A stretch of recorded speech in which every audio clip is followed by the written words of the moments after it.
बच्चों, आज के इस वीडियो में आपका बहुत बहुत स्वागत है। मैं आपको कहानी स्मृति पढ़ा रही हूँ और उसका कुछ हिस्सा मैं आपको पढ़ा चुकी हूँ।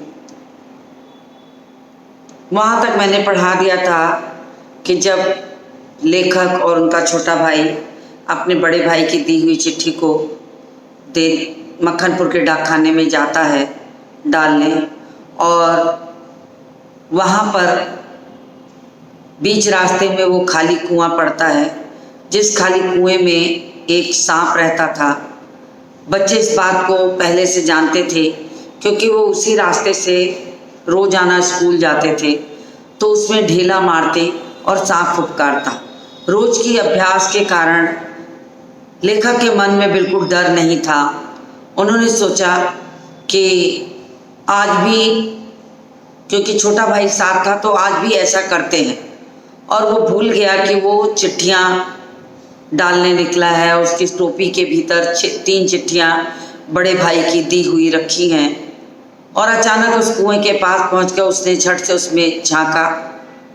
उझकते हुए उसने अपनी टोपी उतारी और ढेला चलाना ही चाह रहा था कि तब तक टोपी के भीतर रखी हुई 3 चिट्ठियाँ उड़ती हुई हवा में लहराती हुई उस कुएं के भीतर गिरने लगी। दौड़ के झपट्टा मारता है कि वो उसे पकड़ ले। ऐसी स्थिति में कभी कभी दुर्घटना भी हो सकती थी, लेकिन किसी दुर्घटना का डर नहीं था, बल्कि उस चिट्ठियों को पाने की ललक थी। भाई की मार का डर था। तो लपक करके भी, कूदने के बावजूद भी वो चिट्ठियां हाथ से निकल करके कुएं में जा गिरती हैं। तो यहाँ तक की चीज़ मैंने आपको पढ़ा दी है। अब उसके आगे की कहानी को मैं आपको पढ़ाने चल रही हूँ कि अब उसने दृढ़ संकल्प ले लिया कि वो किस तरह से चिट्ठियां निकालेगा। दृढ़ संकल्प से दुविधा की बेड़ियां कट जाती हैं।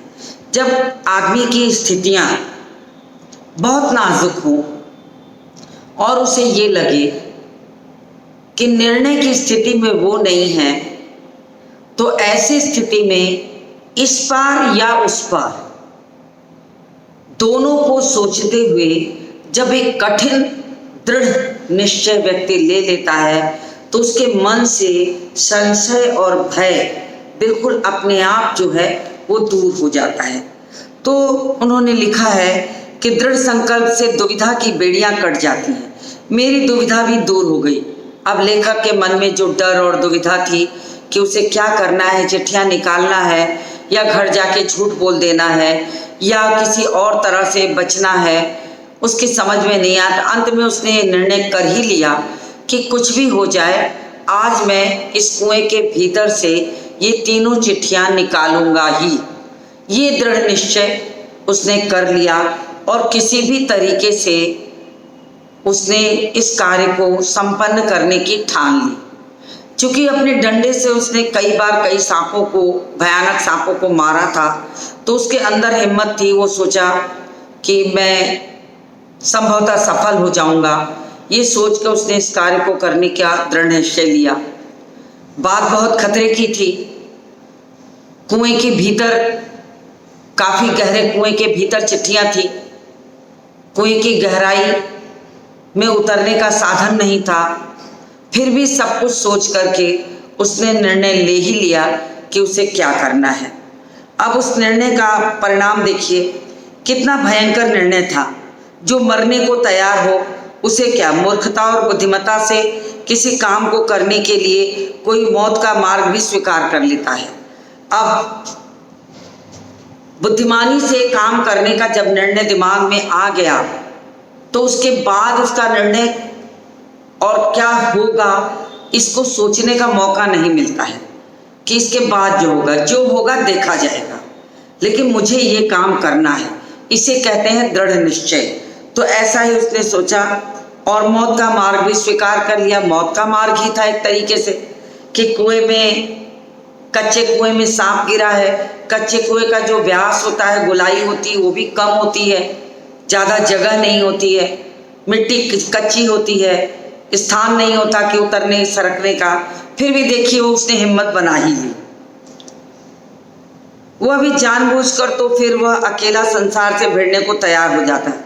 अगर उसने जानबूझकर इस खतरे को मोल लिया है तो उस निर्णय को नहीं सोचता, वो ये सोचता है कि जो कुछ भी होगा मैं इस कार्य को कर लूँगा। जब ये दृढ़ निश्चय मन में आता है तो फिर आगे की स्थितियों को सोचने का मौका नहीं मिलता है। उस समय चिट्ठियाँ निकालने के लिए मैं बिस्तर से भिड़ने को तैयार हो गया। अब उसने ठान लिया था कि चिट्ठियाँ निकालने के लिए वो किसी भी रूप में उस बिस्तर से सांप से लड़ाई करने को तैयार है, कि वो किसी भी तरह से सांप से भिड़ेगा और चिट्ठियाँ लाएगा, जो भी होगा देखा जाएगा। और फल, उस फल की क्या चिंता, फल तो किसी दूसरी शक्ति पर निर्भर है। उस समय चिट्ठियाँ निकालने के लिए मैं बिस्तर से भिड़ने को तैयार हो गया। पासा फेंक दिया था, मौत का आलिंगन हो और सांप से बचकर दूसरा जन्म हो, इसकी कोई चिंता नहीं। मतलब उसने ये ठान लिया था कि चिट्ठियाँ तो मुझे कुएं से निकालनी ही है, उसके लिए चाहे मुझे सांप काट ले, मैं मौत के मुंह में चला जाऊं या बच के निकलूंगा तो एक भयानक आश्चर्यजनक जीत के एहसास से मैं गर्व का अनुभव करूंगा। तो उसके अंदर की जो हिम्मत थी, वो हिम्मत उसकी 4 गुनी बढ़ गई कि कुछ भी हो मुझे तो चिट्ठियां निकालनी ही हैं। तो तब फिर चिट्ठियां उठा लूंगा। उसने कहा अगर किसी कारण से मैंने डंडे से सांप को मार दिया तो ये निश्चित है कि मैं चिट्ठियां लेकर ऊपर आ जाऊंगा। अब उतने गहरे कुएं में उतरना, चिट्ठियां उठाना हंसी खेल तो नहीं था, परंतु हिम्मत की बात तो जरूर थी। बस इसी दृढ़ विश्वास के बूते मैंने कुएं में घुसने की ठान ली और अंततः उसने कुएं में अंदर उतरने के लिए ठान लिया कि मुझे उतरना ही है, कैसे भी उतरूं। अब साधन चाहिए उतरने का, रस्सी चाहिए, वो उनके पास थी नहीं, लेकिन 5 धोतियां जरूर उनके पास थी। एक धोती लेखक जो उसने पहन रखी थी कुर्ते के नीचे, एक छोटे भाई ने पहन रखी थी, और एक धोती को ठंड से बचने के लिए कान में बांध रखा था, और एक धोती में माँ ने चने भुजाने के लिए बांध के दिया था। तो मतलब कुल मिलाकर 5 धोतियां थी, और 5 धोतियों की लंबाई को आपस में एक दूसरे में गांठ बांध करके अच्छा खासा कुएं में उतरने के लिए रस्सी का काम किया जा सकता था। तो लेखक ने भी देखिए यही किया। छोटा भाई रोना शुरू कर देता है। अब रोने खूब जोर जोर रोता है। रोने का तात्पर्य था कि मेरी मौत मुझे नीचे बुला रही है। वो जितना रोता बड़े को उतना डर लगता कि मैं क्या करूं। उसको अपनी मौत सामने दिखाई दे रही थी। यद्यपि वो शब्दों से नहीं कह रहा था, क्योंकि अगर वो कहेगा तो छोटा भाई जो है वो और घबरा जाएगा, डर जाएगा, ये सोचकर वो कह नहीं रहा था। लेकिन फिर भी वो अंदर अंदर डर रहा था कि मृत्यु के करीब तो जाने के लिए मैं तैयार हो ही गया हूँ। वास्तव में मौत सजीव और नग्न रूप में कुएं में बैठी थी। कहा उन्होंने, वास्तव में मौत तो बैठी थी, एक साक्षात विषधर सांप कुएं के अंदर, और उस कुएं में उतरना और चिट्ठी को लेके आना तो अपनी मौत को न्योता देने के जैसा था कि जबरदस्ती मौत के मुंह में कूदना। तो यही स्थिति थी कि उसने यही सोचा। लेकिन कह इसलिए नहीं रहा था कि छोटा भाई जो था वो दहाड़े मार मार के पहले ही रो रहा था, चीख चीख कर रो रहा था। अब उसने ठानी, एक धोती मेरी, एक छोटे भाई की, एक चने वाली, 2 कानों में बंधी धोतियां, 5 धोतियां और रस्सी मिलाकर कुएं की गहराई के लिए काफी हुई। और इतना करके उसने कुएं की गहराई में उतरने की ठान ली।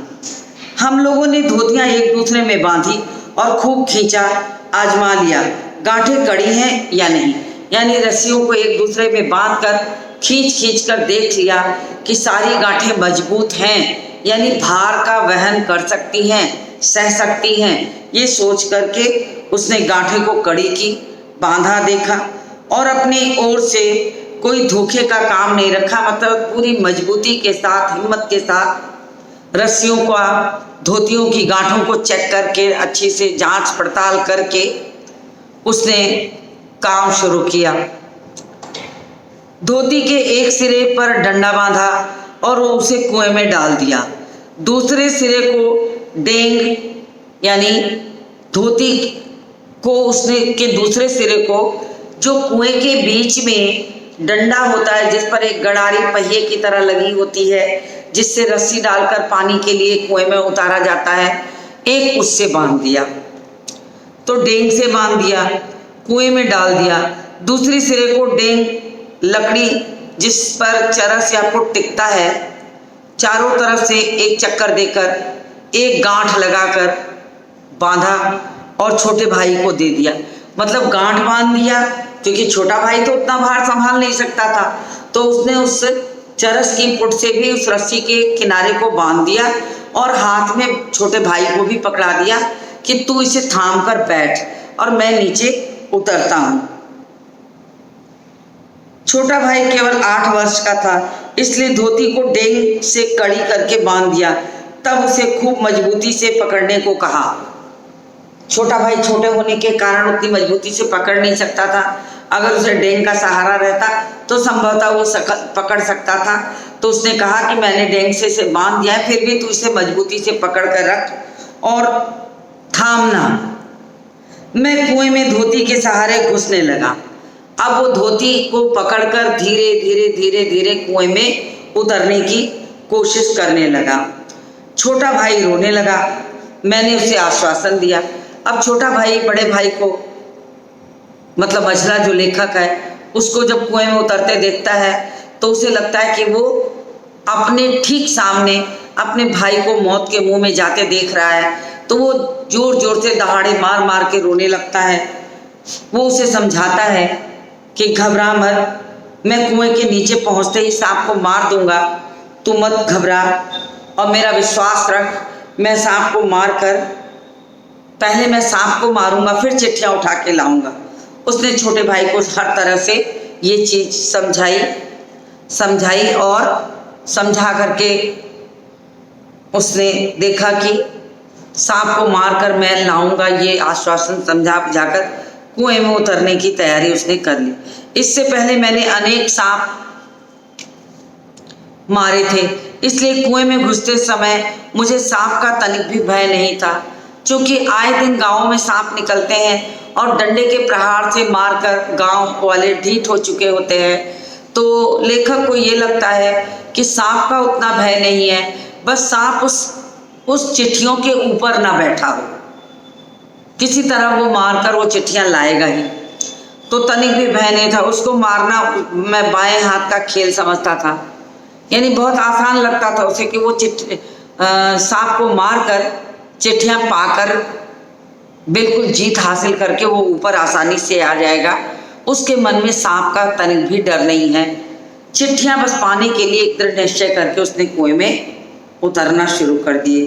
कुएं के धरातल से जब 4-5 गज ऊपर रहा होगा तब ध्यान से नीचे देखा तो अकल चकरा गई। कहते हैं ना कि हिम्मत तो मैंने कर ली, यानी लेखक ने हिम्मत तो बहुत अच्छे से की थी, लेकिन जब वो कुएं में उतर गया और 4-5 गज ऊपर थोड़ा सा, यानी जमीन के धरातल से थोड़ा ऊपर था, अचानक उसने नीचे सांप को बिल्कुल करीब देखा और ऊपर मुंह उठाता है तो कुएं की गहराई देखी। तो अचानक जैसे उसके दिमाग चकराने लगा कि वो जिस काम के लिए आया है वो उसे अच्छी तरह सफल होके कर भी पाएगा कि नहीं। ये उसके लिए बहुत बड़ी सोच का विषय बन गया था। तो वो बहुत डरते डरते किसी तरह से हिम्मत जुटाता है, तो उसे जैसे लगा कि उसे चक्कर आने शुरू हो गए। सांप फन फैलाए धरातल से एक हाथ ऊपर उठा और लहरा रहा था, और सांप भी बहुत भयानक वाला था। उसने अपना फन फैलाया, जमीन से करीब 1 फीट ऊपर उठ करके उसने फन को फैला करके अपना आकार बड़ा कर लिया, जिसे देखकर एक बार सहम जाना बिल्कुल स्वाभाविक है।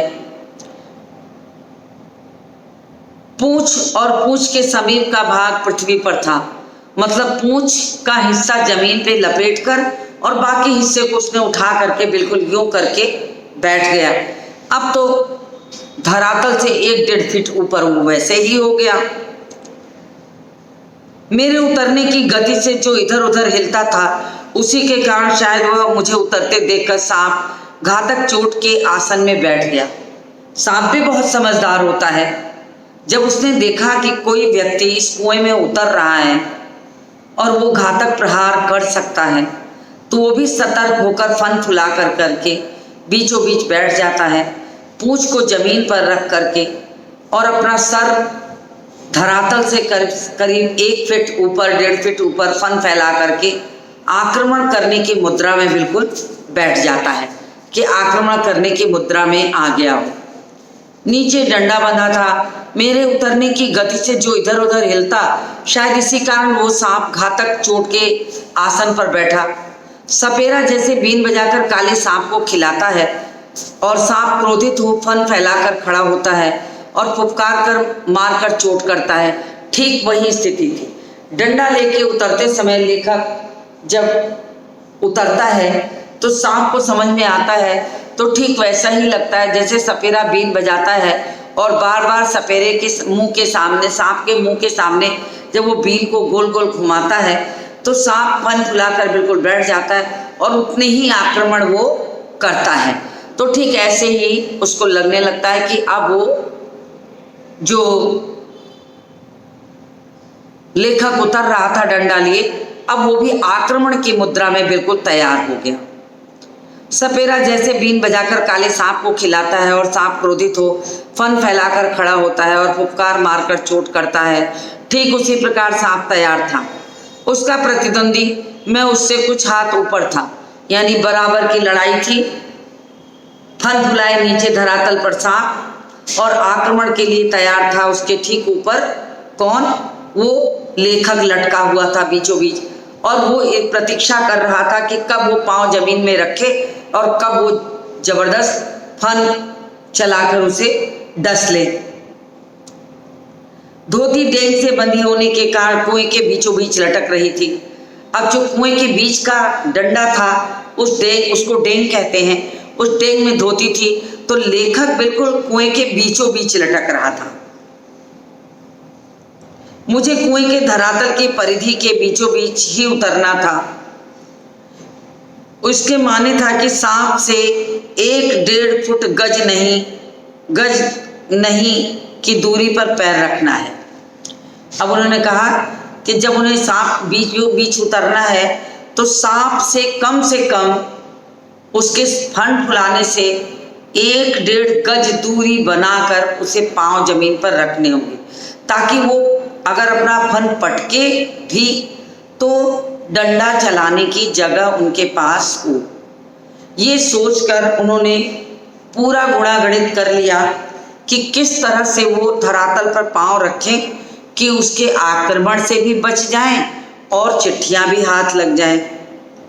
तो बहुत कठिन निर्णय लेकर उन्होंने डेंग की से लटकती धोती के सहारे कुएं के धरातल के बीचों बीच उतर गए थे और बिल्कुल जमीन से 1.5-2 फुट ऊपर ही अभी उन्होंने थे। दूसरी दूरी पर सांप के पैर रखते ही चोट करता। स्मरण रहे कच्चे कुएं का व्यास बहुत कम होता है। उन्होंने कहा कि उन्हें याद था कि कच्चे कुएं की जो गोलाई होती है वो थोड़ी कम होती है, व्यास उसको कहते हैं, तो वो कम होती है। नीचे वह 1.5 गज अधिक होता है। ऊपर से कुआं जो होता है थोड़ा सकरा होता है, नीचे जाके थोड़ा वो चौड़ा कर देते हैं पानी के लिए, तो थोड़ा चौड़ा होता है। तो इस कुएं का भी व्यास इसी तरीके का था, ऊपर से थोड़ा कच्चा और सकरा, नीचे थोड़ा चौड़ाई। और फिर ऐसी दशा में कुएं में मैं सांप से अधिक 4 फुट की दूरी पर रह सकता था। मतलब लेखक और सांप के बीच में 4 फीट की दूरी थी। कुएं के एक किनारे, एक दीवार के किनारे सांप और बीचों बीच लटका हुआ लेखक। तो करीब 4 फीट की दूरी अगर बीच में हो तो लेखक को लगा कि वो अपने आप को बचा सकता है। ऐसी दशा में कुएं में मैं सांप से अधिक 4 फुट की दूरी पर रह सकता था।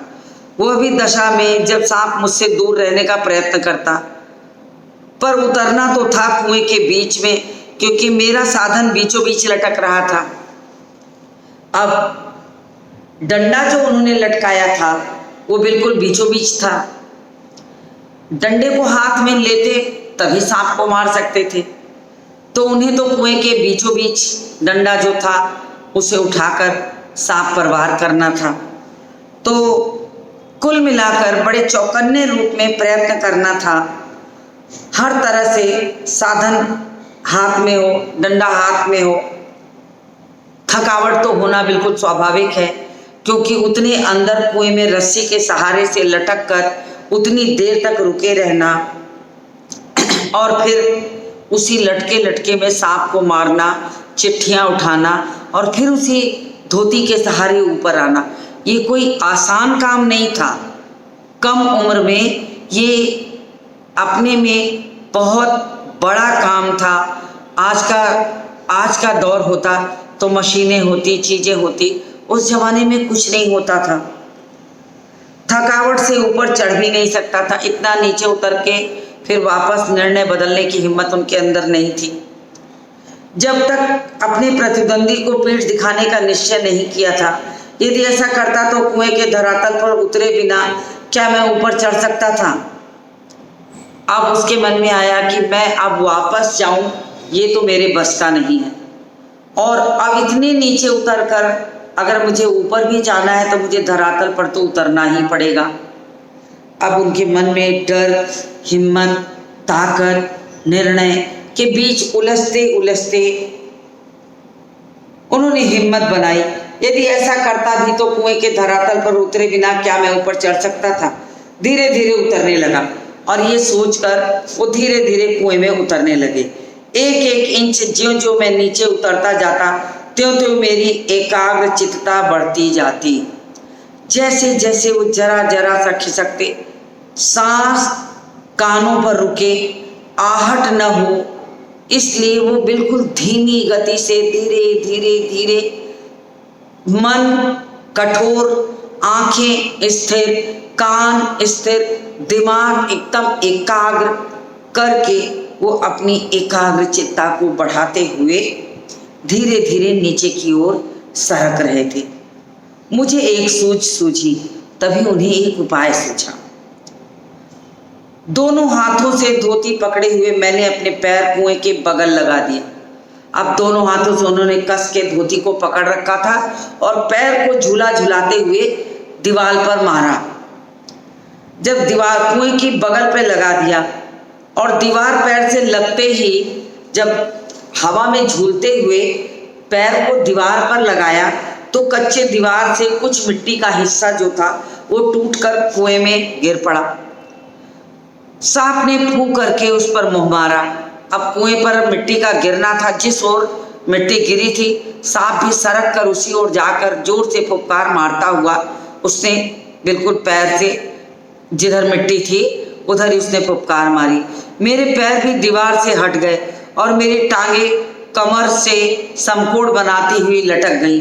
अब जब सांप ने फुफकार मारी तो जो पैर नीचे की ओर लटक रहे थे उसको उसने बिल्कुल ऐसे करके ऊपर उठा लिया डर के मारे, और पैर जो था बिल्कुल इस आकार में, ऊपर से शरीर और पैर इस आकार में लटकता हुआ समकोण की तरह बन गया। पूरा पैर उसने ऊपर की ओर खींच लिया अचानक वार करने की स्थिति में। पर इससे सांप की दूरी और कुएं की परिधि पर उतरने का ढंग मालूम हो गया। अब उन्हें कुछ अंदाजा लग गया कि वो किस तरह उतरे तो वहां तक पहुंच सकते हैं। तनिक झूलकर मैंने अपने पैर कुएं की बगल से सटाए और कुछ धक्के के साथ प्रतिद्वंदी के सम्मुख कुएं की दूसरी ओर 1.5 गज पर कुएं के धरातल पर खड़ा हो गया। अंत में उन्होंने क्या किया कि उसके ठीक जिस ओर सांप था उसके ठीक विपरीत की ओर पांव मारा, और पांव मारते ही मिट्टी का गिरना, जब सांप मिट्टी की ओर झपटा तो ये उस दूसरे किनारे की तरफ उसके ठीक विपरीत दिशा की ओर पांव धरातल पर रख दिए हिम्मत जुटा करके, और कुएं की दूसरी ओर उन्होंने धरातल पर रख दिए। अब 1.5 गज की दूरी पर कुएं के धरातल पर खड़ा हो गया। आंखें चार हुई, सांप की आंखों से आंखें मिली। शायद एक दूसरे से बचने की तैयारी में एक दूसरे को देखा। सांप चक्षुश्रवा होते हैं, यानी कि उनकी आंखों से उनके सुनने का भी काम होता है, तो आंखों से सुनने का काम वो लेते हैं, चक्षुश्रवा कहते हैं उसे। चक्षु मतलब आंख, श्रवा मतलब सुनना, तो चक्षुश्रवा कहने का मतलब आंखों से सुनने का काम लेना। मैं स्वयं चक्षुश्रवा हो गया था। अब यहाँ पर लेखक की भी स्थिति उसी सांप की तरह हो गई थी। उसकी आंखें और कान इतने एकाग्र एकजुट हो गए थे कि आंखें भी कान का काम करने लगी थी। इस तरह से देखा जाए तो वो स्वयं चक्षुश्रवा हो गए थे। अन्य इंद्रियों ने मानो सहानुभूति से अपनी शक्ति आंखों को दे दी थी। यानी ऐसा लग रहा था कि सारे शरीर का बल एक होकर आंखों में आकर टिक गया है। मन को एकाग्र करके, आंखों को स्थिर करके सांप के प्रत्येक करवट को, प्रत्येक रूप को आंखों के माध्यम से पहचानने की कोशिश कर रहा है। सांप के फन की ओर मेरी आंखें लगी हुई थी कि वह कब किस ओर आक्रमण करता है। सांप ने मोहनी सी डाल दी थी, शायद वह मेरे आक्रमण की प्रतीक्षा में था। अब सांप ने एक टक जैसे उसे निहार रहा था और वो सांप को, तो दोनों एक दूसरे को एक टक देख रहे थे। संभवतः सांप इस सोच में पड़ा था कि ये आक्रमण करे तब मारूं, काटूं, और वो सोच रहा था कि बिना मारे काम हो जाए, उससे अच्छा क्या है। तो दोनों अपनी एकाग्रचित्ता बढ़ा दिए थे और हिम्मत जुटा करके वह बिल्कुल सांप के बिल्कुल बगल आक्रमण की प्रतीक्षा कर रहा था। तो वो सांप के बिल्कुल बगल हो गए। पर जिस विचार और आशा को लेकर मैंने कुएं में घुसने की ठानी थी, वह तो आकाश कुसुम था। जिस विचार को, चिट्ठियां पाने के विचार से ही वो कुएं में उतरे थे। सांप मारना उनका उद्देश्य नहीं था, उनका उद्देश्य था उस कुएं में गिरी हुई चिट्ठियों को उठाना। और वो आकाश कुसुम उनको लगने लगा कि वो तो ऐसा लगने लगा जैसे आकाश से कोई फूल तोड़ के लाना है। सांप ठीक उसी चिट्ठियों के पास बैठा हुआ था। अब उनके लिए वो आकाश कुसुम बन गया कि वो कैसे उतारे। तो कितने सुंदर मुहावरे से उन्होंने इस भाव को व्यक्त किया है। मनुष्य का अनुमान और भावी योजनाएं कभी कभी कितनी मिथ्या और उल्टी निकलती हैं। कभी कभी हम सोचते कुछ है और हो कुछ जाता है। लेखक ने सोचा था कि नीचे उतरूंगा, सांप को मार दूंगा और चिट्ठी को उठाकर ऊपर आ जाऊंगा, लेकिन जब वहां पहुंचता है तो उसकी सोची हुई स्थितियां बिल्कुल बदली हुई मिलती हैं उसे। तो उसकी सोची हुई चीजें बिल्कुल मिथ्या लगती हैं। चिट्ठियों के बिल्कुल करीब ही सांप था। अब उसके समझ में ये नहीं आ रहा था कि वो चिट्ठियां कैसे ले और सांप को कैसे मारे। तो कुल मिला के स्थिति बहुत नाजुक मोड़ पर आकर खड़ी थी। मुझे सांप का साक्षात होते ही अपनी योजना और आशा असंभव सी प्रतीत होने लगी। जब बिल्कुल नीचे उतर करके उन्होंने करीब से देखा तो उन्हें अपना काम पूर्ण करने में बिल्कुल असंभव लगा। उन्हें लगा कि नहीं, अब नहीं लगता कि मैं अपना काम पूरा कर पाऊंगा। उनकी हिम्मत छूटने लगी। डंडा चलाने के लिए स्थान था ही नहीं। हिम्मत तो थी अंदर, मगर जगह नहीं थी। और कम जगह में सांप अगर उसी चिट्ठी के पास बैठा है तो डंडा घुमाने भर की जगह कहाँ थी कि वो जोरदार डंडे से सांप को दबा सके। तो उन्हें लगा कि डंडा चलाने भर की तो यहाँ जगह ही नहीं है। अब मैं क्या करूँ? न मैं ऊपर चढ़ सकता हूँ, न चिट्ठियाँ ले सकता हूँ, न सांप को मार सकता हूँ। मरने के अलावा और कोई रास्ता उन्हें नजर दिखाई नहीं पड़ रहा था।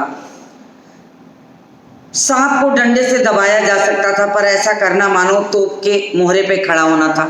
अब उनके मन में आया कि एक बार हिम्मत करके सांप को डंडे से दबाता हूँ और फिर देखता हूँ। लेकिन वो उनको ऐसा लगा जैसे कोई खुद को तोप के मुंह पर खड़ा कर दे कि मुझे उड़ा दो। मौत के मुंह के ऊपर खड़े होने की जैसी स्थिति उनको लगती है। यदि फन या उसके समीप का भाग न दबा तो वह पलट कर जरूर काटता। फन के पास दबाने की कोई संभावना भी नहीं होती थी। फिर उसके पास पड़ी हुई 2 चिट्ठियां कैसे उठाता? अब उन्हें लगा कि फन के पास जो 2 चिट्ठियां पड़ी हैं वो तो उठेंगी नहीं, तो मैं उसे क्या करूं? 2 चिट्ठियां उसके पास उससे सटी हुई पड़ी थी और एक मेरी ओर थी। मैं तो चिट्ठियां लेने ही उतरा था। हम दोनों अपने पैतरों पर डटे थे। अब वो चिट्ठी लेने ही उनका लेखक का उद्देश्य था, लेकिन 2 चिट्ठियों के बिल्कुल समीप तो वो खुद बैठा था। एक चिट्ठियां उसके तरफ थी। एक चिट्ठी अगर वो उठाता तो उन 2 चिट्ठियों को छोड़ के कैसे जाता। बड़ी विषम स्थिति में था। दोनों अपने अपने स्थान पर आक्रमण की मुद्रा पर, लेखक और सांप दोनों आमने सामने आक्रमण की मुद्रा पर बैठे हुए थे और मोर्चे पे डटे थे, पर मोर्चा कमजोर लग रहा था। सांप मुझ पर झपट पड़ता, मैं यदि कुछ करता तो वो मुझे पकड़कर कुचल कर मार देता, तो बड़ा कठिन था। अब उसने डंडे से एक बार प्रहार किया तो सांप ने डंडे पर जोर का फन मारा, जिससे उसके डंडे पर उसका विष जो है लग जाता है। साथ साथ मुझे लगा कि अब तक सांप ने वार न किया, इसलिए मैंने भी उसे डंडे से दबाने का ख्याल छोड़ दिया।